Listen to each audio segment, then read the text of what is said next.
नमस्कार मित्रों। आज प्रस्तुत है माँ बाप पर लिखी एक कविता जो मेरे दिल से निकली। सर्वप्रथम नाना नानी ने बीज बोए।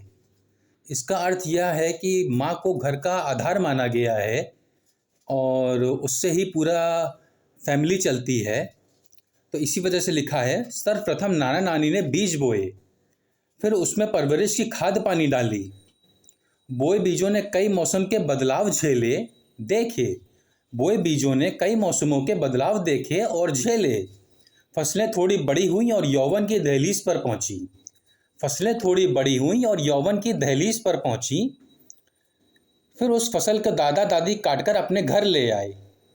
फिर उस फसल को दादा दादी काटकर अपने घर ले आए। हम बच्चों का जन्म स्थल माँ का गर्भ और पिता के प्यार बना। हम बच्चों का जन्म स्थल माँ का गर्भ और पिता का प्यार बना। यूं गुजरा मेरे माँ बाप का बाल कांड। यूं गुजरा हमारे माँ बाप का बाल कांड। वक्त गुजरा, माँ ने फिर मेरे और मेरे भाई बहनों की जीवन का गृह प्रवेश किया। गृह प्रवेश मतलब जन्म दिया हम लोगों को। परवरिश में पहली परवरिश हुई, शुरुआत हुई हमारे परवरिश की। पापा और माँ ने मिलकर हम भाई बहनों की परवरिश की भूमि पूजन करी।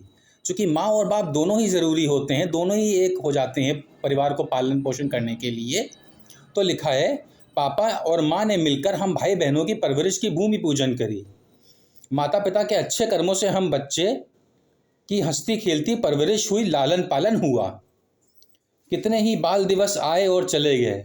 यूं तो कितने ही मौसम आए, बाल दिवस आए और चले गए। वक्त गुजरता चला गया। हम बच्चों ने की छोटी हथेलियां अब बड़ी हो चली हैं। हम बच्चों की छोटी हथेलियां अब बड़ी हो चली हैं। बूढ़े हो चले हैं अब माँ बाप, दादा दादी, नाना नानी।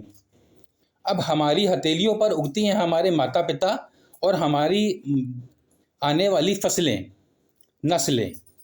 अब हमारी हथेलियों पर उगती हैं हमारे माता पिता और हमारी आने वाली फसलें, नस्लें।